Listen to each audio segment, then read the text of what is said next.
तो हेलो दोस्तों, एक बार फिर से आपका स्वागत है आपके अपने चैनल में। और दोस्तों, आज कल की तरह आई होप आपने कल का पूरा जो है पढ़ा होगा, थोड़ा सा सही से वीडियो देखा होगा।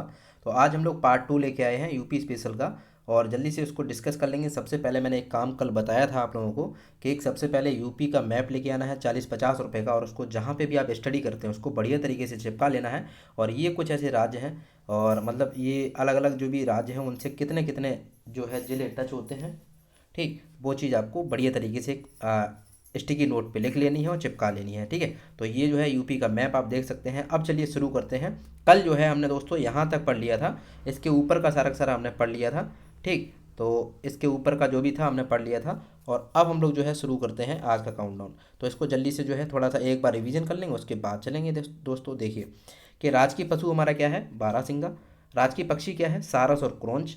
और जो राजकीय वृक्ष है अशोक का है। और राजकीय पुष्प क्या है, पलाश जिसको कहते हैं। राजकीय चिन्ह क्या है, दो, एक व्रत में दो मछलियां और एक तीर धनुष। 1938 में इसको जो है स्वीकारा गया था, याद रखिएगा। राजकीय खेल क्या है दोस्तों, हॉकी है। राजकीय भाषा क्या है, कि हिंदी है। हिंदी मैंने बताया था 1952 में बनी थी।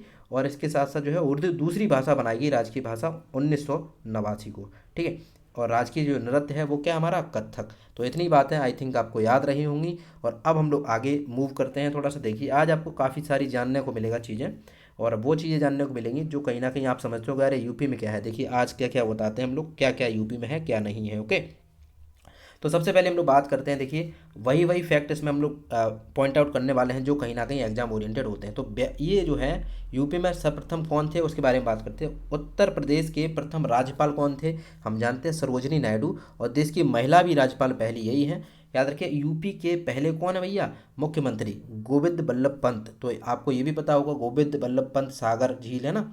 आगे देखते हैं कि उत्तर प्रदेश विधानसभा के प्रथम अध्यक्ष कौन थे, पुरुषोत्तम दास टंडन। याद रखना, पुरुषोत्तम दास टंडन। आगे देखिए, उत्तर प्रदेश विधान परिषद के प्रथम सभापति श्री चंद्रभाल। इंपॉर्टेंट है ये इंपॉर्टेंट है भाई, बहुत ज़्यादा इंपॉर्टेंट, श्री चंद्रभाल वाला। उत्तर प्रदेश की प्रथम महिला मुख्यमंत्री, ये सुचिता कृपलानी, आपको पता होगा।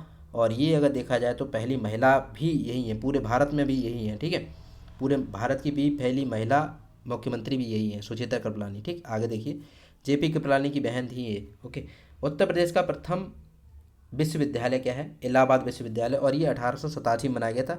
ये इंपॉर्टेंट है, काफ़ी इंपॉर्टेंट है, उत्तर प्रदेश का पहला है इसलिए। ओके, आगे देखते हैं कि उत्तर प्रदेश में प्रथम बार राष्ट्रपति शासन कब लगाया गया था। तो देखिए 25 फरवरी 1968 को से, और ये कब तक है, 26 फरवरी 1969 तक। ठीक, 25 फरवरी 1968 से लेके 26 फरवरी 1969 तक ये जो है पहला राष्ट्रपति शासन लगाया गया था। आगे देखिए कि देश में प्रथम वन्य जीव परिरक्षण संगठन की स्थापना कहाँ हुई भैया, कब हुई, उत्तर प्रदेश में 1956 में। याद रखना, 1956 में, याद रखिए। आगे देखिए, भारत देश की प्रथम वायु डाक सेवा, ये इंपॉर्टेंट है, देश की भी है इसके साथ साथ राज्य की भी है। ओके, तो देखिए ये नैनी से प्रयागराज के बीच, नैनी और प्रयागराज के बीच में जो है प्रथम, इलाहाबाद के बीच में पहली पहली जो है हमारी, मतलब सीधे शब्दों में देखा जाए तो पहली जो उड़ान है देश के अंदर नैनी से प्रयागराज तक की भरी गई थी। उत्तर प्रदेश 1911, इंपॉर्टेंट डेट है ये काफ़ी इंपॉर्टेंट डेट है दोस्तों। 1911 पहली उड़ान जो है वायु डाक सेवा जो है चालू करी गई थी। आगे देखिए, प्रथम विधानसभा का गठन जो है 8 मार्च 1952 को किया गया। ओके, विधानसभा का गठन इंपॉर्टेंट है ये। राज्य की, ये देखिए इंपॉर्टेंट पॉइंट है कि राज्य की प्रथम दलित महिला मुख्यमंत्री सुश्री मायावती। याद रखिएगा, सुश्री मायावती जी जो हैं वो दलित मुख्यमंत्री भी है। इसके साथ साथ सर्वाधिक बार, सबसे ज़्यादा बार अगर देखा जाए, सबसे ज़्यादा बार जो है हमारी मुख्यमंत्री कौन बन चुकी है, तो महिला इन्हीं का नाम आता है, सबसे ज़्यादा बार मुख्यमंत्री यही बन चुकी हैं। ओके, चलिए आगे बात करते हैं। इलाहाबाद उच्च न्यायालय के प्रथम मुख्य न्यायाधीश, इंपॉर्टेंट है भाई, बहुत ज़्यादा इंपॉर्टेंट है। इलाहाबाद के मुख्य न्यायाधीश कौन है भैया, वाल्टर मॉर्गन। कौन भैया, वाल्टर मॉर्गन। और आपको कमेंट में अभी बताना है, इसी वीडियो के कमेंट में बताना है कि अभी वर्तमान में इलाहाबाद के उच्च न्यायालय जो भी है हम लोगों का हाई कोर्ट है, उसके मुख्य न्यायाधीश कौन है। देखते हैं कौन बता पाएगा सही। ओके, नेट पे भले ही सर्च करके बताइएगा, लेकिन बताइएगा जरूर कमेंट में एक बार, इंपॉर्टेंट है इसलिए मैं बार बार पूछ रहा हूँ। मुख्य न्यायाधीश हमारे इलाहाबाद के उच्च न्यायालय के अभी वर्तमान में कौन है, पहले कौन थे, वाल्टर मॉर्गन। ओके, चलिए वो टाइम पीरियड आपको याद नहीं रखना है। ओके, हटाओ। इलाहाबाद उच्च न्यायालय के प्रथम मुख्य न्यायाधीश स्वतंत्र भारत के, मतलब जब हमारा भारत स्वतंत्र हो गया, देखिए डेट अब कौन सी आ चुकी है, लगभग 1946 से लेकर 47, यानी कि देश आज़ाद हो चुका है। तो ये अब देखिए पहले कौन थे, अंग्रेज वॉल्टर मॉर्गन थे, अब कौन बन चुके हैं, मतलब हमारे स्वतंत्रता प्राप्त होने के बाद कौन बन चुके हैं, कमलकांत वर्मा जी। आगे देखिए, राज्य का प्रथम एकमात्र मुक्त विश्वविद्यालय, राजश्री टंडन मुक्त विश्वविद्यालय प्रयागराज इलाहाबाद। ये भी पूछा जाएगा सीधा सीधा क्वेश्चन कि राजश्री टंडन मुक्त विश्वविद्यालय कहाँ है, तो आप लोगों को याद रखना है कहाँ भैया, प्रयागराज, प्रयागराज इलाहाबाद, प्रयागराज का ही नाम क्या है, इलाहाबाद। आगे देखिए, राज्य के प्रथम लोकायुक्त कौन है, न्यायमूर्ति श्री विशंबर दयाल। ठीक, आगे देखिए, ये छोटे छोटे पॉइंट ऐसे होते हैं, ये तीनों पॉइंट ऐसे हैं जो हम लोगों को नॉर्मली पूछे नहीं जाएंगे लेकिन इंपॉर्टेंट हैं, पूछे भी जाएंगे सीधे सीधे, मतलब हम लोगों को अगर देखा जाए है तो इंपॉर्टेंट, लेकिन हम लोग पढ़ते नहीं हैं। तो ये लोका 2-3 बार ये वीडियो का आप लोग देख लिया करिए, डबल स्पीड लगा के, सारा का सारा रट जाएगा, गारंटी है ये। ओके, इसमें हम लोग वही कवर करेंगे जो इंपॉर्टेंट है, पढ़ने लायक। आगे देखिए, राज्य के प्रथम मुख्य सचिव कौन है, भोलानाथ झा। कौन, भोलानाथ झा, याद रखना, मुख्य सचिव कौन है हमारे, भोलानाथ झा, इंपॉर्टेंट याद रखना। हमारे गांव में भी एक भोला भोला भैया हैं, भोला भैया हैं, तो सभी ऐसे मान लगते हैं कि हमारे गांव के सचिव कौन बन गए, भोला भाई। कौन बन गए, भोला भाई, ऐसे याद रखना है, अपने कनेक्ट करके पढ़ा करिए। आगे देखिए, पहली निर्वाचन अधिकारी, पहली जो है राज्य के प्रथम मुख्य निर्वाचन अधिकारी, तो देखिए ऐसे याद रख सकते हैं, आपने नाम सुना होगा रवीना टंडन जी का, तो ऐसे रखो कि आजकल बोर्ड जो है यूपी में सबसे पहले उसी ने करवाई थी, रवीना टंडन है। तो नाम आपको केवल एक चीज़ याद रखना है, क्या, कि भैया JK टंडन। तो टंडन आपको याद रखना है कि सबसे पहले यूपी में इलेक्शन किसने करवाए थे, यानी कि अधिकारी बन के कौन आया था, ऐसे मान लो उस टाइम की बात है 1950 के आसपास, उस टाइम ये तो भैया रवीना टंडन आई थी, ऐसे याद रखना। आगे देखिए, अभी तक हम लोग सोचते थे दोस्तों यूपी में क्या है, यूपी में कुछ चीज़ है क्या आगे बढ़ने के लिए, तो अब देखिए उत्तर प्रदेश किन किन चीज़ों में अग्रणी है, किन किन चीज़ों में नंबर 1 स्थान रखता है अपने आप में। तो अब हम लोग वो पढ़ने वाले हैं, देखिए क्या क्या चीज़ें हैं कि प्रधानमंत्री किसान सम्मान निधि, इसका मतलब जो भी हमारे ऐसे मान चलिए जो PM वाले, जैसे कि किसानों को रुपए मिलते हैं ना, 2,000 रुपये है लगभग हर एक, 3 बार किस्त आती, 6,000 रुपये के आसपास मिलते हैं, तो यानी कि उसमें नंबर 1 पे है। अब जाहिर सी बात, जनसंख्या जहाँ ज़्यादा होगी तो बहुत सारी चीज़ें ऑटोमेटिक ज़्यादा हो जाए। अब देखो, खाते खोलेंगे जनधन वाले, वो भी भैया यहीं पे होंगे क्योंकि जनसंख्या ज़्यादा है।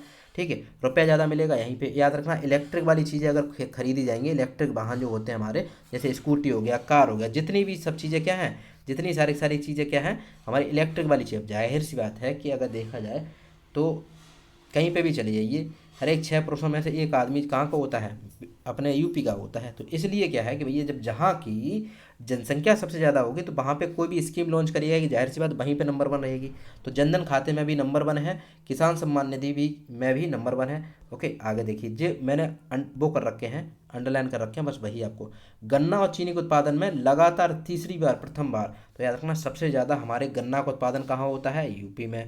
गन्ना जब बनेगा उसी से क्या बनती है, चीनी, तो चीनी का भी उत्पादन कहाँ होता है भैया, यूपी में। इंपॉर्टेंट है ये, बहुत ज़्यादा इंपॉर्टेंट। और देखिए, अब देखना, गौर सुनना, आदमी ज़्यादा रहेंगे तो जानवर भी तो ज़्यादा पाले जाएंगे ना, तो जानवर में भी नंबर 1 पे है। जानवर ज़्यादा रहेंगे तो क्या ज़्यादा होगा, दूध, क्या होगा, दूध, तो दूध में भी नंबर 1 पे है, जानवर में भी नंबर 1 पे है, मतलब मवेशी, मवेशी गाय भैंस जिनको कहते हैं, पशुधन जिनको हिंदी में बोलते हैं, शुद्ध हिंदी में, जानवर, दूध, गन्ना, चीनी, है ना। अब देखो गेहूँ, गेहूँ की भी फसल, गन्ना, आलू, हरी मटर, और दूध, और आम, और आंवला।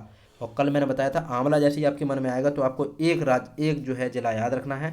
मैंने कल बताया था आंवला जब भी आएगा आपके मन में तो हमेशा याद रखेंगे प्रतापगढ़। और इसके साथ साथ जो है जब भी हम लोग क्या कहेंगे, संतरा, क्या कहेंगे, संतरा, तो संतरा जब भी कहेंगे तो आपको क्या याद रखना है, सहारनपुर, बताया था मैंने कल, है ना। तो ये 2 चीज़ें इंपॉर्टेंट हैं, बहुत इंपॉर्टेंट है। आगे देखिए, चलिए, स्वच्छ भारत मिशन के अंतर्गत शौचालय, यानी कि जो जिसको हम लोग इज्जत घर बोलते हैं, इज्जत घर मतलब आपने एक वो देखा होगा, शौचालय जो इज्जत घर होते हैं उसके देखो ब्रांड एम्बेसडर कौन है अभी वर्तमान में, अमिताभ बच्चन जी और आलिया भट्ट, है ना। आलिया भट्ट नहीं, अनुष्का शर्मा, सॉरी, अनुष्का शर्मा और अमिताभ बच्चन, 2 लोग जो है इसके ब्रांड एम्बेसडर हैं, ठीक, शौचालय के। तो इसके जो है सबसे ज़्यादा निर्माण कहाँ हुआ है, अब जाहिर सी बात आपने देखा होगा अपने आसपास ही सबसे ज़्यादा शौचालय कहाँ, यूपी में ही बनवाए गए हैं। उज्ज्वला योजना और ये देखिए सौभाग्य योजना, सबसे पहले तो यही पूछा जाएगा कि उज्ज्वला योजना का संबंध किससे है, उज्ज्वला योजना किससे संबंधित। उज्ज्वला का मतलब जब भी हम लोग इसको जलाएंगे तो क्या ये प्रकाश उत्पन्न होगा, प्रकाश उत्पन्न होगा, इसका मतलब ये गैस से है, गैस हम लोग जलाते तो प्रकाश होता है, ठीक। इसी प्रकार से सौभाग्य योजना, क्या सौभाग्य योजना किससे संबंधित है, याद रखना, योजना संबंधित है अपने बिजली से, यानी कि बिजली के कनेक्शन। तो दोनों चीज़ें बहुत याद रखनी है, ये इतना कन्फ्यूजेबल है, कुछ कहने का नहीं। सौभाग्य योजना जो है बिजली की, याद रखिएगा, बिजली की देखिए गाँव में क्या करवाया गया था, फ्री कनेक्शन करवाया गया था बिजली का। तो उससे क्या था, सौभाग्य हो गया, महिलाओं का सौभाग्य हो गया भैया, लाइट। गांव का सौभाग्य बदल गया, हर गांव तक क्या पहुंच गई, लाइट। और उज्ज्वला योजना के तहत क्या हुआ भैया, गैस कनेक्शन हुए फ्री। तो दोनों चीज़ें बहुत इंपॉर्टेंट है, कहीं उज्ज्वला योजना का संबंध गैस कनेक्शन से है और सौभाग्य योजना का संबंध भैया किससे है, बिजली यानी कनेक्शन से। बस इतनी चीज़ें याद रखनी है। आगे देखिए और किस में नंबर 1 है, एक जिला एक उत्पाद, ये पूछा जाएगा, बहुत पूछा जाएगा। ओडीओपी यानी कि one product, one district one product. ODOP का मतलब क्या होता है, ओडीओपी इसका मतलब होता है वन डिस्ट्रिक्ट वन प्रोडक्ट, यानी कि एक जिला एक उत्पाद। इसमें भी नंबर 1 क्या है, अपना नंबर 1 क्या है, ये जो पहल है किसने चलाई, ओडीओपी की पहल किसने चलाई, हमारी उत्तर प्रदेश ने। किसने चलाई भैया, उत्तर प्रदेश ने। और इससे क्या होता है, राष्ट्रीय लेवल पे यानी कि नेशनल लेवल पे यानी कि देश के लेवल पे जो अपने आप में राज्य उभर के आया। इसमें होता क्या है दोस्तों, ओडीओपी में आगे चल के हम लोग पढ़ेंगे, ये इसी यूपी में पढ़ेंगे। मतलब जैसे मैनपुरी में कौन सी चीज़, हर उससे जो है एक ना एक चीज़ इंपॉर्टेंट उठाई जाएगी और उसको जो है बढ़ावा दिया जाएगा। मतलब जैसे कि अपने यूपी से जो है तारकसी है, मतलब अपनी मैनपुरी से जो है तारकसी है, क्या है, तारकसी।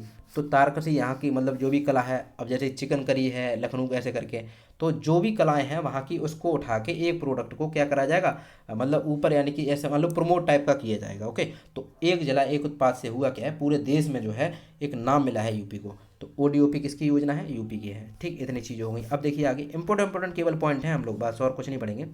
सड़क और हवाई कनेक्टिविटी में नंबर 1 पे है, याद रखिएगा। सबसे ज़्यादा सड़कों का जाल अगर देखा जाए, सबसे ज़्यादा सड़कें कहाँ पाई जाती हैं दोस्तों, यूपी में सबसे ज़्यादा सड़क है, ऐसे मान के चलिए। और हवाई कनेक्टिविटी में भी मतलब सबसे ज़्यादा हवाई अड्डे वगैरह देखा जाए तो सबसे ज़्यादा जो हवाई अड्डे हैं सबसे ज़्यादा किस में है, यूपी में ही है। लगभग कितने हैं, 13, लगभग 13 हैं। और 13वां जो बना है वो हमारा कुशीनगर बना है। कौन सा बना भैया, कुशीनगर। 13वां जो है हमारा कुशीनगर बना है, याद रखना। सबसे ज़्यादा हवाई अड्डे भी अपने यूपी में ही हैं। ठीक, आगे देखते हैं दोस्तों, नीचे चलते हैं, इनमें से कोई इंपॉर्टेंट नहीं था। अब देखिए जाहिर सी बात है, जब वाहन सबसे ज़्यादा जहाँ होंगे, सड़कें ज़्यादा जहाँ होंगी, तो जाहिर सी बात है वहाँ पे लोग चलाएंगे भी। और जब चलाते हैं तो भैया क्या काटा जाता है उनका, जब भी हेलमेट नहीं लगाते तो क्या काटा जाता है उनका, चालान। तो चालान के भी मामले में, ई चालान काटने के भी मामले में नंबर 1 पे है कौन, अपना यूपी। याद रखना, अपना यूपी। यानी कि चालान आलान, ई चालान का मतलब जैसे कि आप जा रहे हैं बस कैमरे से फ़ोटो खिंच गया, खिचिक्स, और आपका कट गया भैया चालान। तो ई चालान करने के मामले में भी किसमें, यूपी में। जाहिर से लोग ज़्यादा जहाँ पे होंगे वहाँ पे वाहन भी बहुत ज़्यादा लिए जाएंगे, और वाहन जब चलेंगे तो उनका चालान भी सबसे ज़्यादा होगा। और ये ई चालान के मामले में नंबर 1 पे कौन है, यूपी है। और दोस्तों गणतंत्र दिवस, यानी कि गणतंत्र दिवस जो लास्ट वाला निकला था, तो उसमें नंबर 1 जो झांकियाँ निकाली जाती हैं, यूपी की झांकी जो है 26 जनवरी को, क्या दोस्तों, 26 जनवरी को यूपी की झांकी जो है नंबर 1 रही थी। ओके, चलिए आगे देखते हैं दोस्तों। अयोध्या के दीपोत्सव कार्यक्रम में जाहिर सी बात है सबसे ज़्यादा वर्ल्ड रिकॉर्ड मतलब था। और इतना बस याद याद रखना आपको, ये डेट, ये जो है नंबर याद नहीं रखना कितने दिए जलाए गए थे, बस इतना याद रखना है कि अयोध्या में वो कार्यक्रम हुआ था। सबसे ज़्यादा दीपक कहाँ जलाए गए थे, अयोध्या में। और देखो कल भी क्या है, राम मंदिर जो बनने वाला है, कल भी एक अपने आप में कोई ना कोई बहुत अच्छा रिकॉर्ड बनेगा। और आप सभी को एक बार जरूर सब लोग लिखें कमेंट में, जय श्री राम। ओके, अच्छा अब देखिए जाहिर सी बात हम लोग क्या है, पीने पीने के बहुत ज़्यादा शौकीन हैं। तो इस तरीके से अगर देखा जाए तो भैया जैसे कि अब बनता काय से दारू, दारू सीरे से बनती है। और सीरे के उत्पादन में भी 15 वर्षों में नंबर 1 पे कौन है, यूपी। अब तो आपने खुद ही देखा होगा, यूपी में सबसे ज़्यादा दारू भी होती है, पीते भी लोग ज़्यादा हैं, जनसंख्या भी ज़्यादा है। जनसंख्या जहाँ ज़्यादा होगी तो पिया भी वहीं जाएगा। और जब पिया जाएगा इसका मतलब डिमांड बढ़ जाएगी, डिमांड जब बढ़ जाएगी तो इसका मतलब क्या है, उसका उत्पादन भी बहुत ज़्यादा होगा। किसका, सीरे का। सीरे से ही क्या बनती है, दारू। और सीरा वैसे किससे बनता है, सीरा बनता है गन्ने से, ठीक है, गन्ना वन्ना से बनता है सीरा, ठीक है, गन्ना से बनता है सीरा। और गन्ना का उत्पादन कहाँ, यूपी में सबसे ज़्यादा होता है कि नहीं होता है, अभी जस्ट मैंने बताया, गन्ना बनेगा उसी से चीनी बनेगी, है ना। तो ये सब चीज़ें आगे देखिए। राष्ट्रीय जल पुरस्कार, जल के मामले में 2022 वाला जो एक पुरस्कार पूरे मतलब हमारे नेशनल लेवल पे दिया जाता है किसी न किसी राज्य को, तो 2022 का दोस्तों, 2022 का जो है राष्ट्रीय जल पुरस्कार किसको दिया गया, अपने यूपी को। मतलब जो ऐसा राज्य जिसने जो है जल को संचित किया हो, बढ़िया तरीके से कम बर्बाद किया हो, उस राज्य को दिया जाता है। तो सरकार की नज़र में उत्तर प्रदेश एक ऐसा राज्य है जहाँ पे जल का संसाधन मतलब एक तरीके से देखा जाए तो जल को बढ़िया तरीके से मतलब रखा गया है और ज़्यादा बर्बादी नहीं हुई है। तो इस बेस पे जो है उसको दिया जाता है। तो उत्तर प्रदेश को मिला था 2022 का जल पुरस्कार, याद रखना। आगे चलते हैं दोस्तों। अब ये कुछ वो क्वेश्चन आ चुके हैं जो अभी तक हमने पढ़ा है, चाहे वो हमारे राज्य से संबंधित हो गया, चाहे वो बहुत सारी चीज़ों से संबंधित हो गया। अभी तक जो भी हमने पढ़ा है उससे रिलेटेड कुछ क्वेश्चन आ गए। देखिए हर कोई ना कोई एग्जाम, हर एग्जाम में पूछा गया है। तो यही इस किताब की खासियत है कि इसमें जो है एक चैप्टर पढ़ने के बाद जितने भी क्वेश्चन पूछे गए हैं अभी तक उस चैप्टर से बनने वाले सब पूछे गए। तो देखिए मैं भी आपके लिए करवा दे रहा हूँ, इसीलिए इस किताब का नाम क्या रखा गया है, एग्जाम कैप्सूल। तो वही चीज़ मैं आपको करवा रहा हूँ। ये वाली किताब सबको ले लेनी है, 110 या 120 रुपये के आसपास आ जाएगी, जाइएगा ले लीजिएगा।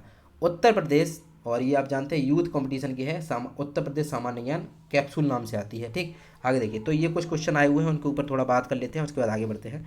कि देखिए पहला क्वेश्चन क्या कह रहा है, पहला क्वेश्चन कह रहा है उत्तर प्रदेश किस तिथि को मनाया जाता है।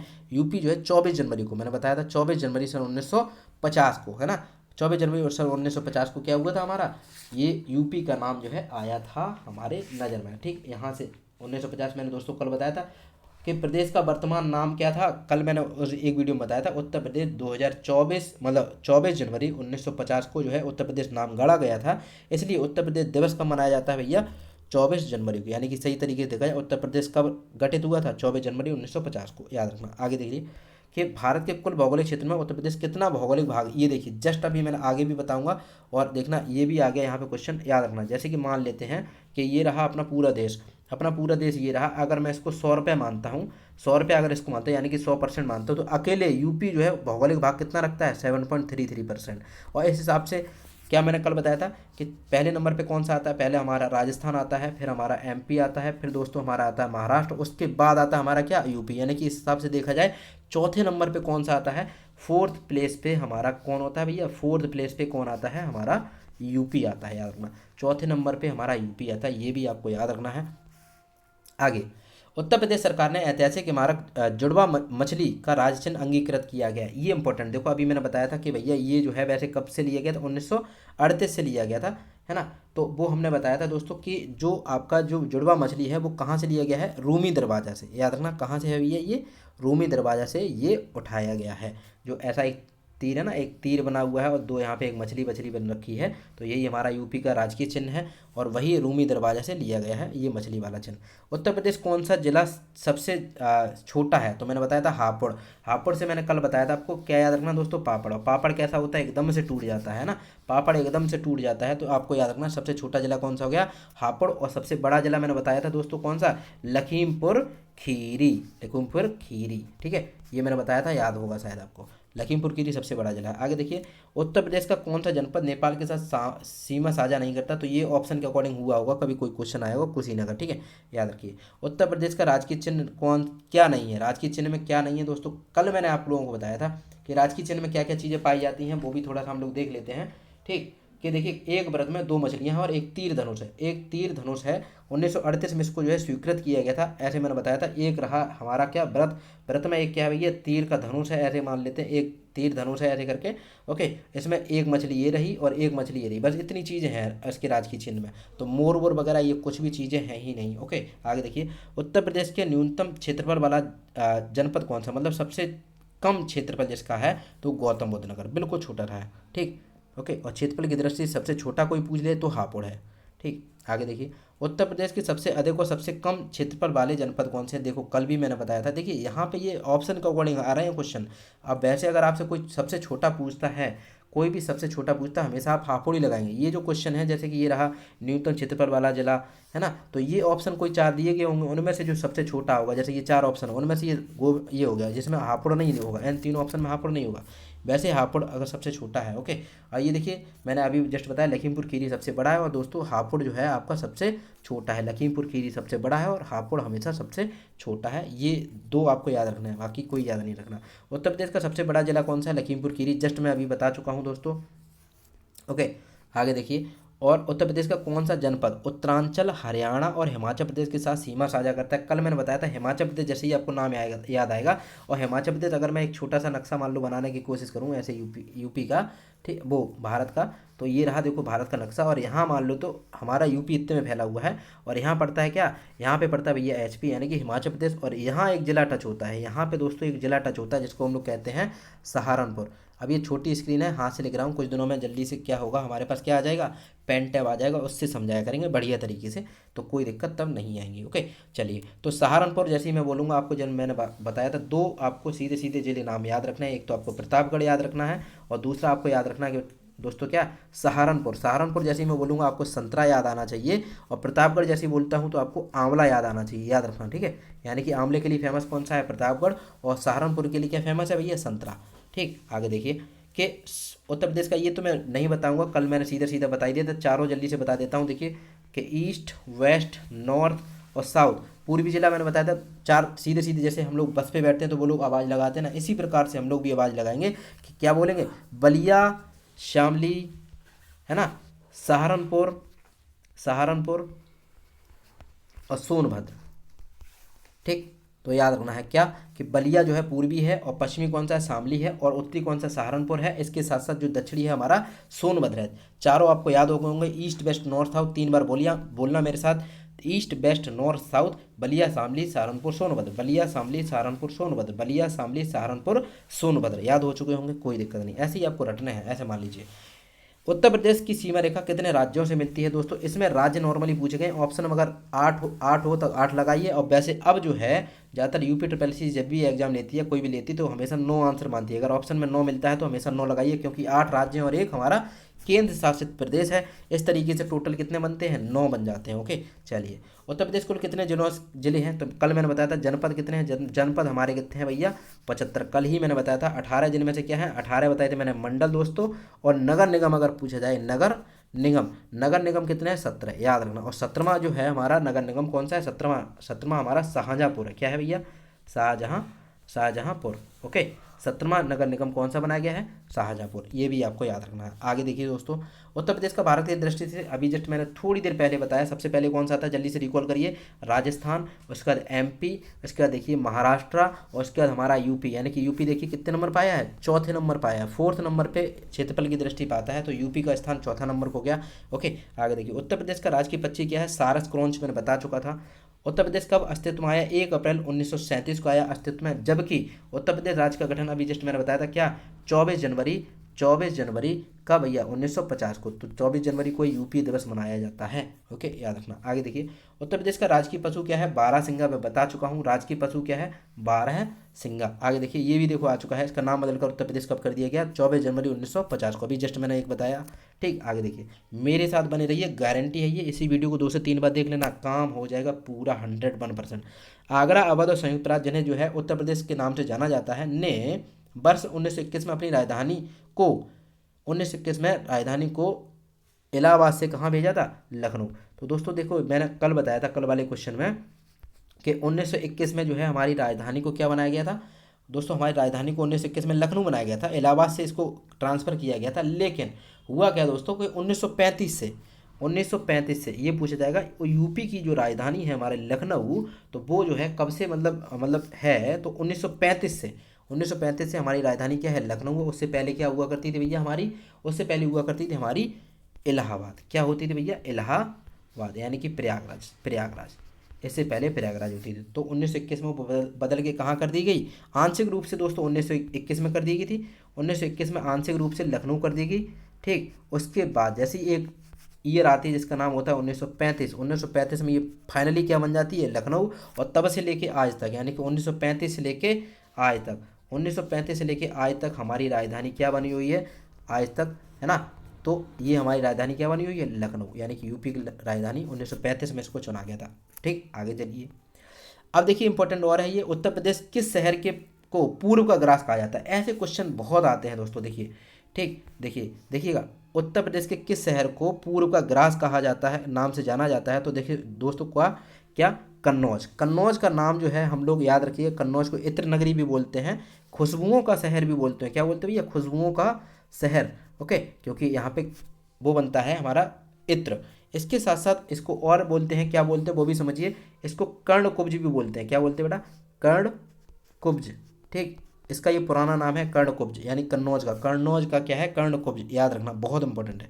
आगे चलिए, उत्तर प्रदेश का राजकीय पुष्प नहीं बताऊंगा मैं, पुष्प मैंने क्या बताया था, कल मैंने बताया था, आज भी बताया है शुरुआत में ही, पलाश जिसको बोलते हैं। पलाश को देखिए दोस्तों, हमने आज देखा कि इसका राजकीय पुष्प क्या हो गया, पलाश। ठीक, अगले उस पर चलते हैं। अब देखिए कुछ भौतिक विन्यास है यूपी का, उसके बारे में थोड़ा सा जान लेते हैं, जल्दी जल्दी थोड़ा थोड़ा पढ़ेंगे बस, और कुछ नहीं है।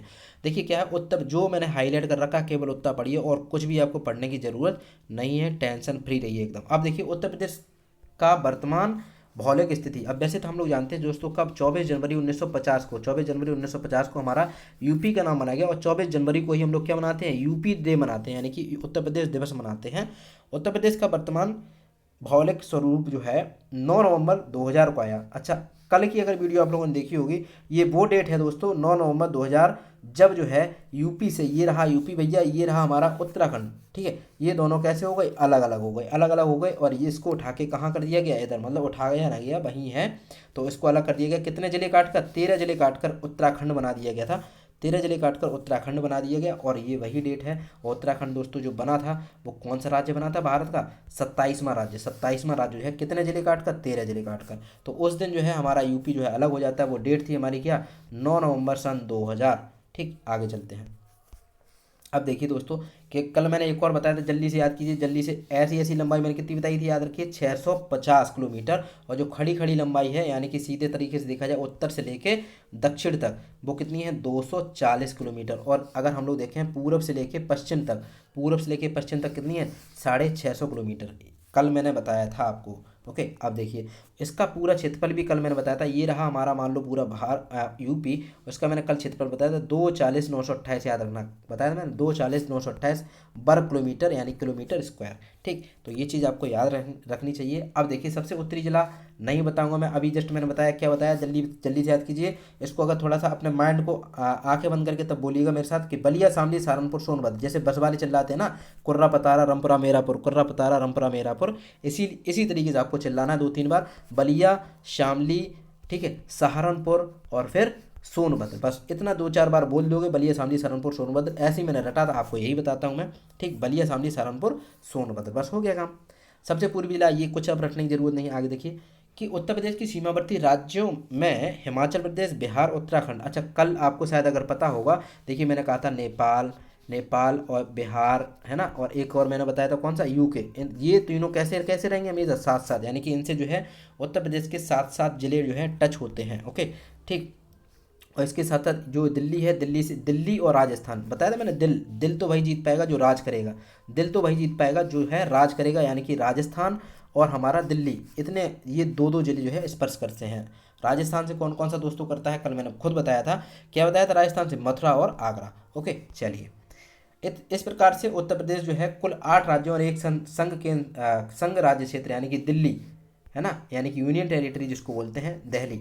ओके, तो इससे जो है टच होता है। ओके, इतना आपको याद रखना। आगे देखिए भारत की सबसे लंबी सीमा जो है 11 जिले किससे टच होते हैं, कल मैंने बताया था, एमपी, एमपी से याद रखना, एमपी, एम माने मतलब, एम माने होता है, मान लो मैं पीता हूँ कब, जब एक एक दोस्त मिल जाता है, जब एक एक दोस्त मिल जाता है तो हम लोग खूब पीते हैं, खूब पीते हैं मतलब सर्वाधिक पीते हैं, तो सर्वाधिक लंबाई सबसे ज़्यादा किससे टच होती है, अपने एमपी से। और अगर सबसे कम की बात करें तो हिमाचल प्रदेश। दोनों आपको याद रखना, एक एचपी है, एक हमारा क्या है, एमपी है। एमपी याद रहेगा, एमपी और एचपी, एचपी से सबसे कम है और हिमाचल प्रदेश से सबसे मध्य प्रदेश से सबसे ज़्यादा है और हिमाचल प्रदेश से सबसे कम है, याद रखना है। ओके, और वैसे हिमाचल प्रदेश से केवल एक जिला टच होता है। कल मैंने 3 ऐसे ज़िले बताए थे, 3 जो है ऐसे राज्य बताए थे जिनसे केवल एक एक जिला टच होता है। कौन सा, एक हमने बताया था एचपी, एक मैंने बताया था झारखंड है ना, झारखंड मतलब झाड़ फूक करवाने के लिए, एक बताया था छत्तीसगढ़। आपकी माँ जो है यहाँ यानी कि हिमाचल, हे माँ, देखो माँ लिखा हुआ है ना यहाँ पे, तो हिमाचल प्रदेश आपके झाड़ फूक कराने के लिए, क्योंकि आपको क्षति ना पहुँचे, एक बार कहाँ लेके गई आपको, भगत के पास, यानी कि एक बार लेके गई, तो इसका मतलब एक एक जिला टच होता है यहाँ पे। ओके, बस हो गया यार। आगे देखिए मध्य प्रदेश के 3 तरफ से, ये इंपॉर्टेंट पॉइंट है, बहुत इंपॉर्टेंट पॉइंट है कि मध्य प्रदेश से 3 तरफ से कौन घिरा हुआ है, ललितपुर। देखिए चलिए जल्दी से मैं मैप में दिखा देता हूँ। एमपी से जैसे मान लेते हैं ये ललितपुर बेचारा यहाँ पे फंसा हुआ है, देखिए यहाँ पे थोड़ा समझा दे रहे हैं, यहाँ पे ऐसा ऐसा जो है यहाँ पे लटका हुआ है हमारा क्या, ललितपुर, ऐसा करके है ना। अब देखिए यहाँ से भी क्या पड़ता है, एमपी, ठीक है, नीचे साइड भी क्या भी पड़ता है भैया, एमपी, और इधर साइड से भी क्या पड़ता है, एमपी। तो कितनी साइड से हो गया, 3 साइड से। एक बार जल्दी से चलते हैं, मैप में दिखा देता हूँ। देखिए देखिए ललितपुर ढूंढिए, यहाँ पे कहाँ है, ललितपुर, ये रहा। देखिए अभी जस्ट मैंने यही बताया कि देखिए ये क्या है, यहाँ पे क्या है, ये भी देखिए क्या है, एमपी, यहाँ से भी क्या है, एमपी, और इधर से भी क्या है, एमपी। तो देखिए 1 2 और ये 3, तीनों जगह से क्या घिरा हुआ है, हमारा ललितपुर जिला घिरा हुआ है। और याद रखिए ललितपुर ही एक ऐसा जिला है अपने यूपी का, ललितपुर ही एक ऐसा जिला है जो प्रदेश के सबसे कम जिलों, एक जिले को केवल स्पर्श करता है। आप देखिए वो जिला कौन सा है, वो भी इंपॉर्टेंट है कि देखिए एक जिला है हमारा जिसका नाम है झांसी। केवल मात्र देखिए यहाँ पे टच हो रहा है ना, ये यहाँ पे टच हो रहा है, ये कौन सा जिला है, ये झांसी है और ये कौन सा ललितपुर। तो यही एक ऐसा जिला है जो मध्य प्रदेश से तो 3 बार 3 ओर से घिरा हुआ है, यहाँ से भी, यहाँ से भी और यहाँ से भी, लेकिन अपने यूपी का केवल एक जिले को टच करता है, केवल एक जिले को। और कोई भी ऐसा जिला नहीं मिलेगा जो केवल केवल एक जिले को टच करता होगा। ओके चलिए आगे चलते हैं, अब जल्दी से वहीं चलते हैं। देखिए कहाँ पहुँच गए थे, ठीक ये रहे। तो ललितपुर जो है हमारा किससे घिरा हुआ है, अच्छा ललितपुर में ऐसे भी याद रखना, ललितपुर और झांसी, यहाँ पे लाल मिट्टी पैदा पाई जाती है। आगे फिलहाल हम लोग पढ़ेंगे, मृदा वगैरह पढ़ेंगे तब हम लोगों के सामने आएगा।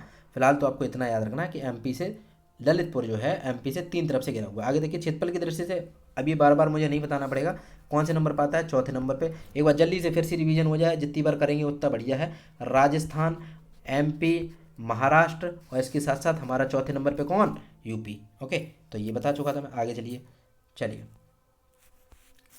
तो इतने हो चुके हैं। अब देखिए ये कुछ इंपॉर्टेंट है, ये थोड़ा सा आप लोग देख सकते हैं, वो आप तभी देख पाएंगे जब आप अपने पास क्या लगाएंगे। देखिए यहाँ पे मैंने इंपॉर्टेंट कर रखा है, ये मैंने पूरा पूरा इंपॉर्टेंट कर रखा है। देखिए यहाँ पे अगर लिख रखा हो एक ये वाला बना है ना, मतलब ये, तो ये इंपॉर्टेंट है सारा का सारा। लेकिन आपको ये कब याद रखना है, ये दोस्तों आप लोग करेंगे जब आप लोग क्या लगा लेंगे अपने घर के सामने, मतलब जहाँ पे भी पढ़ते हैं वहाँ पे यूपी का मैप ऑटोमेटिक याद हो जाएगा, टेंशन फ्री रहिए। ओके चलिए इतनी चीज़ें हो गई। अब हम लोग और थोड़ा सा आगे चलते हैं।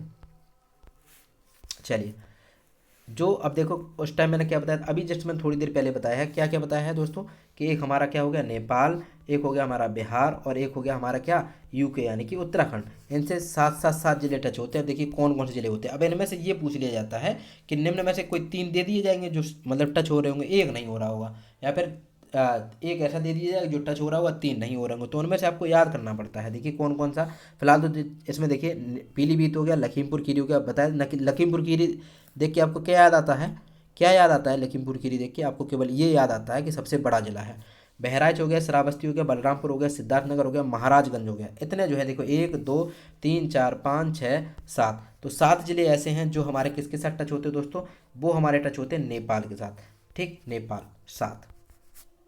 आगे देखिए फिलहाल तो एक बार मैप में दिखा देता हूँ जल्दी से फटाक से। देखिए सब व्यवस्था है अपने पास, ये रहा देखो यहाँ से यहाँ तक क्या फैला हुआ है दोस्तों, ये देखिए नेपाल फैला हुआ है, यहाँ से लेके यहाँ तक अगर मैं देखूँ तो ऐसे करके थोड़ा सा इसको थोड़ा सा इधर कर देते हैं। हाँ अब ठीक है, ठीक। तो देखिए यहाँ से लेके लगभग नेपाल तक यहाँ तक फैला हुआ है। अब देखिए गिनिए यहाँ पे और सारे सारे आपको मिल जाएंगे। देखिए महाराजगंज, सिद्धार्थनगर, बलरामपुर, श्रावस्ती, बहराइच, लखीमपुर खीरी, पीलीभीत। ओके बस हो गए। तो ये चीज़ है, याद होना चाहिए आप लोगों को। चलिए और इसके बाद चलते हैं हम लोग। देखिए इधर राष्ट्रीय राजधानी क्षेत्र, बहुत इंपॉर्टेंट क्वेश्चन है ये, तो इतना ज़्यादा इंपॉर्टेंट क्वेश्चन है। राष्ट्रीय राजधानी क्षेत्र मतलब एनसीआर, क्या एनसीआर, ठीक, नेशनल कैपिटल रीजन। इस क्षेत्र में कितने जो है हमारे ज़िले आते हैं यूपी के टोटल, यानी कि एनसीआर में कितने ज़िले आते हैं। देखिए 8, टोटल कितने हैं 8 याद रखना है। सबसे पहले सीधा सीधा कोई यही पूछेगा बताइए यूपी के कितने ज़िले जो है हमारे राष्ट्रीय राजधानी क्षेत्र में आते हैं, यानी कि एनसीआर में आते हैं। एक तरीके से देखा जाए तो मतलब डेवलप्ड एरिया है, डेवलप्ड एरिया है। तो 8 ऐसे ज़िले हैं जो हमारे यूपी के 8 एनसीआर में आते हैं। अब देखिए कौन कौन से आते हैं ये भी आपको याद करना पड़ेगा। बागपत पहला कौन सा है दोस्तों, बागपत, शामली, बुलंदशहर, गौतम बुद्ध नगर, मेरठ, हापुड़, मुजफ्फरनगर, गाजियाबाद। 3 4 बार देखोगे ऑटोमेटिक हो जाएगा। बाग, शामली, बुलंदशहर, गौतम बुद्ध नगर, मेरठ, हापुड़, और हापुड़ से क्या याद आया, हापुड़ से याद रखे क्या याद आया, सबसे छोटा शहर। ओके मुजफ्फरनगर, गाजियाबाद, बस इतने हो गए। अब देखिए ये इंपॉर्टेंट है कि उत्तर प्रदेश पूछा जाएगा किस लैंड का हिस्सा है, गोंडवाना लैंड। क्या उत्तर प्रदेश जो है गोंडवाना लैंड का हिस्सा है। ये हमारा आपने पढ़ा होगा ज्योग्राफी में, जब भी मतलब पृथ्वी टूटी थी भी इससे, है ना, तो कुछ पार्ट ऊपर चला गया कुछ पार्ट नीचे चला गया, तो गोंडवाना लैंड का हिस्सा क्या है भैया हमारा, उत्तर प्रदेश। आगे देखिए दोस्तों कि उत्तर प्रदेश मुख्यतः 3 प्राकृतिक प्रदेशों में बांटा गया है। अब वो देखिए कौन कौन सा है, आगे सब पे इस पे बात करेंगे। भाबर क्या होता है, तराई क्षेत्र क्या होता है, गंगा यमुना का दोआब। और ये देखिए पहला कौन सा है, भाबर एवं तराई क्षेत्र। दूसरा क्या, गंगा यमुना का दोआब और दक्षिण का पठारी क्षेत्र। ये 3 प्रकार के क्षेत्र। सीधे सीधा क्वेश्चन आपसे ये पूछा जाएगा उत्तर प्रदेश के मुख्यतः कितने प्रदेश प्राकृतिक प्रदेशों में बांटा गया, केवल आपको याद रखना कितने प्रदेशों में, 3, काम खत्म बस। आगे चलिए नेक्स्ट पेज पे देखिए भाई, यहाँ से केवल आपको एक चीज़ याद रखनी है कि देखिए भावर क्षेत्र क्या होता है। भावर क्षेत्र दोस्तों होता है केवल केवल जहाँ पे, ऐसे मान चलिए जहाँ कंकड़ पत्थर से निर्मित होता है, एक ऐसा पर्वतीय क्षेत्र जहाँ पे कंकड़ पत्थर जो है बहुत सारे ऐसे ऐसे करके रखते चले जाए, ऐसे ऐसे करके रखते चले जाए। तो देखो ये भी एक मैदान ही तो बन रहा, ये भी तो क्या बनता चला जा रहा है, ये एक मैदान टाइप का बनता चला जा रहा है ना। ऐसा कई बहुत सारे मैदान होते हैं जहाँ पे क्या है, कंकड़ पत्थर होते हैं, तो उसको बोलते हैं हमारा भावर क्षेत्र। बस इंपॉर्टेंट ये था इस वाले पॉइंट में। ओके चलिए, अब देखिए एक और आपको याद रखना है, यहाँ से एक और पॉइंट याद रखना है। क्या याद रखना है दोस्तों, कि देखिए एक तो बहुत सीधा सीधा क्वेश्चन पूछा जाता है यहाँ से मिट्टी के बारे में, चाहे वो हमारे राज्य के लेवल पे पढ़ रहे हों, चाहे वो हम लोग देश के लेवल पे पढ़ रहे हों, है ना। तो यहाँ पे सीधा सीधा क्वेश्चन आपसे पूछे, ये बताओ पुरानी जलोढ़, आपको केवल एक याद रखनी है, केवल एक याद रखनी है, दूसरी याद रखनी ही नहीं है। अच्छा ये बताइए, आप जो है खेतों में जो खादी लगाएंगे, यानी कि जो खेत में खादी लगाई जाती है ना, खेत में खाद वगैरह देते हैं हम लोग फसल उगाने के लिए, तो आप पुरानी देना चाहेंगे या नई देना चाहेंगे, बस इतना बता दीजिए। आप जो है रखी हुई खाद देना चाहेंगे काफ़ी दिनों की, 2 4 5 साल पहले की, या फिर नई कोई आई हो फैक्ट्री में से बन के, वो देना चाहेंगे। तो जाहिर सी बात, हम लोग किसी भी कोई भी चीज़ देते हैं तो हमेशा किस में देते हैं भैया, नई। तो याद रखना, खादी से याद रखना नई, खादी हमेशा किस में देंगे, यानी खादी हमेशा कैसी देनी चाहिए, खेत में नई, यानी कि खादर कैसा हो गया, नवीन। बस, और बांगर ऑटोमेटिक आपको याद रहेगा क्या होती है, पुरानी जलोढ़ होती है, पुरानी जलोढ़, पुरानी जलोढ़ मिट्टी यानी कि बांगर हो गई। और आपको खादर, बस खादी जो है नई देनी चाहिए, बस हो गया काम खत्म। ओके, बस इतनी चीज़ें इस वाली स्लाइड से याद करने वाली थी। अब देखिए कुछ और इंपॉर्टेंट चीज़ें हैं, ये केवल इंपॉर्टेंट है क्या, बुंदेलखंड के पश्चिमी भाग में काली मृदा का विस्तार। अब देखिए बुंदेलखंड क्षेत्र जो है, इसके बारे में भी मैं मैप में बता दूंगा कि भैया बुंदेलखंड कौन सा क्षेत्र है, बघेलखंड कौन सा है ना, रोहिलखंड कौन सा है, ये सारी चीज़ें बता दूंगा। फिलहाल तो आप इतना समझिए, पहले क्या समझना है दोस्तों, बुंदेलखंड के क्षेत्र में पश्चिमी भाग को काली मृदा यानी कि रेगुर का विस्तार है, जबकि बुंदेलखंड में चिलास, इंपॉर्टेंट भाई, चिलास, ऐसे सीधे सीधे पूछा है, ये बताइए चिलास घास के मैदान जो है कहाँ पाए जाते हैं, चिलास घास के मैदान कहाँ पाए जाते हैं, बुंदेलखंड। बुंदेलखंड किसका किसका हिस्सा है, यूपी का हिस्सा है, एक क्षेत्र पड़ता है बुंदेलखंड। तो आपको पता होना चाहिए कि भैया यूपी का हिस्सा, और चिलास नाम के मैदान कहाँ पाए जाते हैं, बुंदेलखंड यानी कि यूपी में। बुंदेलखंड के दक्षिण पूर्व में बघेलखंड का क्षेत्र पड़ता है। इस क्षेत्र के प्रमुख नदी क्या है, सोन है। बुंदेलखंड की ढाल दक्षिण से उत्तर की तरफ है, दक्षिण से उत्तर की तरफ। जैसे कि ये बहुत क्वेश्चन आया है कि ज़्यादातर जो बुंदेलखंड वाली जो नदियाँ हैं, बुंदेलखंड क्षेत्र में फैली हुई नदियाँ, मान लो ये रहा मान लो बुंदेलखंड वाला क्षेत्र, और ये जो नदियाँ हैं इनकी जो है, ऐसे मान लीजिए पानी किधर साइड गिरता है, तो देखिए ढाल किधर साइड, ऐसे करके ढाल है, मतलब नदियाँ इस साइड से जाके इस साइड गिरती हैं, जाके इस साइड जाके इनका पानी इस साइड से गिरता है, ऐसे करके। तो बुंदेलखंड एक ऐसा क्षेत्र है जिसका जो है दक्षिण की साइड से, यानी कि अगर यहाँ पे हम लोग देखें नॉर्थ है, और यहाँ क्या है भैया, साउथ है, साउथ की साइड से किधर जाता है पानी, नॉर्थ की तरफ जाता है। ओके, ये इंपॉर्टेंट। इस पठारी प्रदेश की औसत ऊंचाई कितनी है दोस्तों, 300 मीटर है। कितनी भैया, 300 मीटर। ठीक, इतना आपको याद रखना है। अब देखिए चलो आगे हम लोग चलते हैं। ठीक, तो बुंदेलखंड में किस हिसाब से किधर चलती हैं भैया, और यहाँ की सोन नदी बहुत इंपॉर्टेंट है, और दक्षिण से उत्तर की तरफ बहती हैं। अब चलिए देखते हैं, सीधा सीधा क्वेश्चन पूछा जाएगा, ये बताइए बुंदेलखंड में नदियाँ किस साइड गिरती हैं, तो आपको याद रखना है उत्तर की साइड गिरती हैं, दक्षिण की साइड से जाते हुए। आगे देखिए दोस्तों, कि आगे कुछ वो क्वेश्चन फिर से आ चुके हैं जो कि कहीं ना कहीं एग्जाम में पूछे गए हैं। भौगोलिक क्षेत्रफल की दृष्टि से सही आरोही क्रम क्या है, तो गौतम बुद्ध नगर नगर, अभी मैंने एक क्वेश्चन बताया था, उसमें था गौतम बुद्ध नगर, बाराबंकी, मिर्जापुर, सोनभद्र, ये ऑप्शन के अकॉर्डिंग हो जाएगा। ठीक, इसी तरीके से ये भी हो जाएगा उत्तर से दक्षिण। कई बार जब मैंने कहा कि जब आप क्या लगाएंगे घर में, मैप लगाएंगे, तो ऑटोमेटिक आपको रट जाएगा कौन सा जिला जो है कहाँ पे है। कोई आपसे उत्तर से जिला, उत्तर से चाहे दक्षिणी साइड पे पूछे, और चाहे जो है दक्षिण से उत्तरी साइड पूछे, आप तुरंत बता देंगे। ठीक है, ये भी हो गया। जनपदों, ये भी पूछा है। अब ये बताइए सर, बुंदेलखंड में कितने जिले आते हैं, कितने जिले आते हैं बुंदेलखंड में, 7। कितने होते हैं भैया, बुंदेलखंड में 7 जिले आते हैं, ये भी मैंने बताया। ठीक, याद रखना 7। जबकि एनसीआर में दोस्तों, उत्तर प्रदेश के कितने जिले एनसीआर में आते हैं, एनसीआर में तो जस्ट मैंने बताया कितने, 8। ओके चलिए आगे, उत्तर प्रदेश कौन सा आद्य कल्प प्राचीन शैलों से निर्मित है, तो दोस्तों बुंदेलखंड। ठीक, चलिए आगे देखिए। अच्छा, आलाउद्दीन भी बुंदेलखंड के ही रहने वाले। आगे हम लोग देखेंगे कि आलाउद्दीन की जो कथाएं वगैरह होती हैं वो भी कहाँ की होती हैं, बुंदेलखंड की। उत्तर प्रदेश के निम्न में से कौन सा क्षेत्र सर्वाधिक बाढ़ प्रभावित है, तो पूर्वी क्षेत्र में सबसे ज़्यादा पानी यानी होता है। अच्छा, पूर्वी क्षेत्र में क्यों होगा, अच्छा ये बताइए। जैसे ये रहा मान लो हमारा यूपी का नक्शा, मान लो इस साइड सबसे ज़्यादा बाढ़ आती है, क्योंकि जो नदियाँ आती हैं दोस्तों ऐसे इधर से, इधर क्या है हमारा मान लेते हैं इधर हमारे सारे क्या है, हिमालय पर्वत वगैरह है, सब कुछ चीज़ें हैं इधर से। जो नदियाँ आती ज़्यादातर इधर साइड से इधर आती हैं, इधर साइड से इधर आती हैं, तो पानी सबसे ज़्यादा कहाँ इकट्ठा हुआ, यहाँ इकट्ठा हुआ। तो इसका मतलब ये है कि बाढ़ग्रस्त क्षेत्र कौन सा है, ईस्ट साइड का है, ईस्ट साइड का सबसे ज़्यादा। यानी कि अगर हम लोग देखते हैं कि सबसे ज़्यादा बाढ़ प्रभावित क्षेत्र कौन सा है भैया, ईस्ट साइड वाला, क्योंकि यहीं पे सारी सारी नदियों का पानी आके रुकता है। बुंदेलखंड नामक क्षेत्र किस सीमा के अंतर्गत आता है, तो देखो दोस्तों अभी मैंने बताया है कि बुंदेलखंड नामक क्षेत्र, ऐसे मान लेते हैं कि अगर ये रहा हमारा दोस्तों क्या है, ये रहा हमारा यूपी और ये रहा दोस्तों हमारा क्या, एमपी, इन दोनों के बीच में जो जगह पड़ती है, इन दोनों के बीच में जो जगह पड़ती है उसको बोलते हैं बुंदेलखंड। और बुंदेलखंड में कितने क्षेत्र आते हैं हमारे, मतलब कितने वो आते हैं जिले, 7। मैंने बताया बुंदेलखंड क्षेत्र में कितने उत्तर प्रदेश के जिले आते हैं भैया, 7, याद रखना। आगे चलिए, उत्तर प्रदेश का कौन सा जिला उत्तर प्रदेश के बिहार की सीमा पर स्थित है। तो दोस्तों बहुत सारे जिले ऐसे हैं जो है बिहार की सीमा पर स्थित हैं। तो सबसे पहले ऑप्शन के अकॉर्डिंग जो है आप लगा सकते, तो बलिया। तो वैसे भी मैंने बताया था, ऐसे करके बताया था, देखिए यहाँ पे बलिया, शामली, सहारनपुर और ये सोनभद्र बताया था। फिलहाल तो दिखा देते हैं मैप में चल के। देखिए जो बिहार को टच करता है, बिहार देखिए कहाँ है, बिहार देखिए यहाँ है, ये रहा, ये रहा, देखिए बिहार, क्या रहा, ये बिहार। अच्छा ये बताइए, ये जो बिहार है यहाँ से लेके यहाँ, तो सबसे लास्ट में यही तो टच हो रहा है। सबसे ज़्यादा बताइए कौन सा सबसे पहले टच होता है, हमारा बलिया ही तो सबसे ज़्यादा टच होगा। देखिए अगर मैं एक लाइन करने की कोशिश करूँ, बॉर्डर लाइन करने की कोशिश करूँ, तो सबसे ज़्यादा देखिए कौन सा वाला टच होगा, यही तो होगा। तो सबसे ज़्यादा पूर्वी जिला कौन सा हो गया, बलिया हो गया, और यही जो है बिहार के बॉर्डर पे पड़ता है। बाकी इतने जिले जो हैं हमारे बिहार को टच करते, कुशीनगर हो गया, देवरिया हो गया, बलिया हो गया, गाजीपुर हो गया, चंदौली हो गया, सोनभद्र भी टच करता है। ओके चलिए, इतने जिले जो है हमारे यूपी और बिहार के बॉर्डर पे बने हुए हैं। लास्ट पेज पे थे हम लोग, तो चलिए देखते हैं आगे। आगे देखिए दोस्तों और क्या है, उत्तर प्रदेश का कौन सा उत्तर प्रदेश राज्य के एकमात्र अंतर्राष्ट्रीय सीमा, अंतर्राष्ट्रीय सीमा मतलब किसी न किसी राज्य को भी टच करता हो, तो ऐसा एक कौन सा राज्य है हमारे, मतलब देश किसी न किसी देश को टच करता हो, तो ऐसा कौन सा देश है, नेपाल को टच करता है, जाहिर सी बात है। ओके आगे चलिए दोस्तों, उत्तर प्रदेश की भौगोलिक सीमा सर्वाधिक राज्यों को स्पर्श करती है, इनमें से कौन सा नहीं है।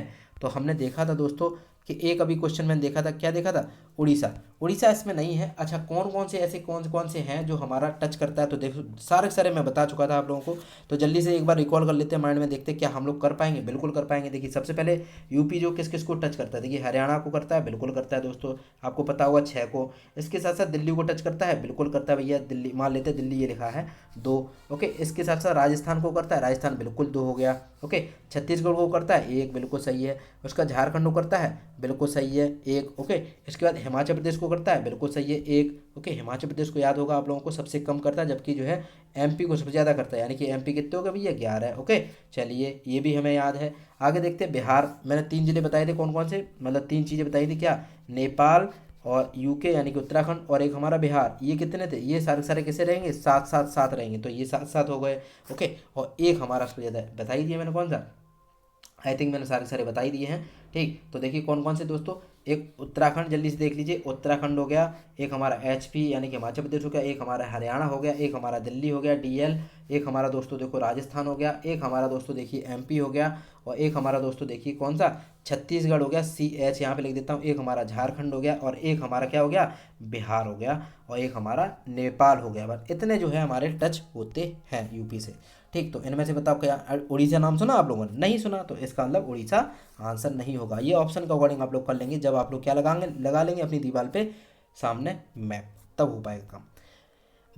भारत में कौन सा राज्य सबसे पड़ोसी राज्य, सब अब जानते हैं सबसे ज़्यादा टच कौन करेगा, उत्तर प्रदेश। अब मैंने बताया था कितने, सबसे पहले कोई पूछता है कितने को, 9 को, बस याद रखना 9 राज्य, मतलब टोटल मिला के 9 8 राज्य हो गए, एक केंद्र शासित प्रदेश हो गया, इसका अंदर टोटल 9। ओके बुंदेलखंड में कौन सा जिला बुंदेलखंड क्षेत्र में संबंधित है, तो महोबा है। हालांकि ये तो जो है मैं बता दूंगा एक बार मैप में बढ़िया तरीके से, कौन सा बुंदेलखंड वाला क्षेत्र है, कौन सा बघेलखंड वाला क्षेत्र है, तो आप लोग देख के ही कर दिया करोगे, टेंशन फ्री रहो एकदम। अच्छा अब ये अगर मैं क्वेश्चन छुपाने की कोशिश करूँ, मान लो ये मैं छुपा दिया, तो आप खुद बता सकते हैं, मैंने उस टाइम अभी बताया था, ये अगर जो है पूरा भारत 100 रुपये का है, 100 रुपये का अगर पूरा भारत यानी कि 100% है, तो टोटल 7.33% अकेला कौन रखता है अपना स्थान, यूपी रखता है। और चौथे नंबर पे आता है हमारा यूपी जनसंख्या, मतलब उसके मामले में, क्षेत्रफल के मामले में। और अगर कोई आपसे पूछे सबसे बड़ा जिला कौन सा दोस्तों, तो लखीमपुर के लिए। सबसे छोटा जिला कौन सा भैया, हापुड़ है, सबसे हापुड़ हाल यानी कि पापड़ टूट जाता है।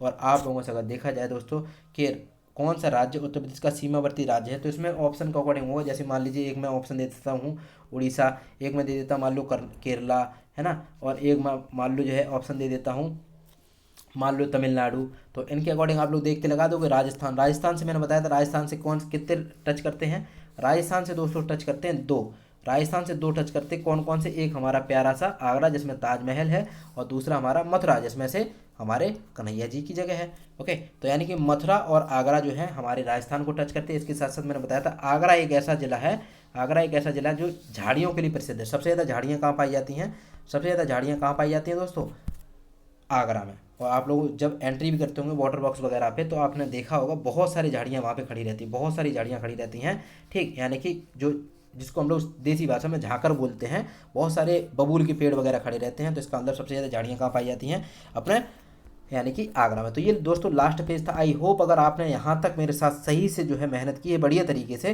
तो कहीं ना कहीं आपको भी ये अच्छा लगेगा। इसी वीडियो को 2 से 3 बार देख लेना, कोई भी चीज़ आपको रटने की जरूरत नहीं पड़ेगी, ऐसे याद हो जाएगी फिंगर टिप्स पे। और इसकी जो पीडीएफ है दोस्तों, इसकी लिंक जो है, मतलब लिंक है, इसकी पीडीएफ आपको हमारे व्हाट्सएप चैनल पे मिल जाएगी, व्हाट्सएप ग्रुप पे मिल जाएगी। उस ग्रुप का लिंक जो है इसी वीडियो के डिस्क्रिप्शन में है, एक बार जाके जल्दी से ज्वाइन कर लीजिए। बढ़िया तरीके से आपको कोई भी कहीं पे भी दिक्कत नहीं आएगी। लग रही है मेरे साथ 10 दिन के अंदर पूरी यूपी स्पेशल खत्म करा दूंगा मैं, हर चीज़। केवल आप देख लेना वीडियो को डबल मोड पे करके, कोई भी चीज़ लिखने की जरूरत नहीं, सारा का सारा रट जाएगा। ओके, चलिए, all the very best, thank you so much, good night.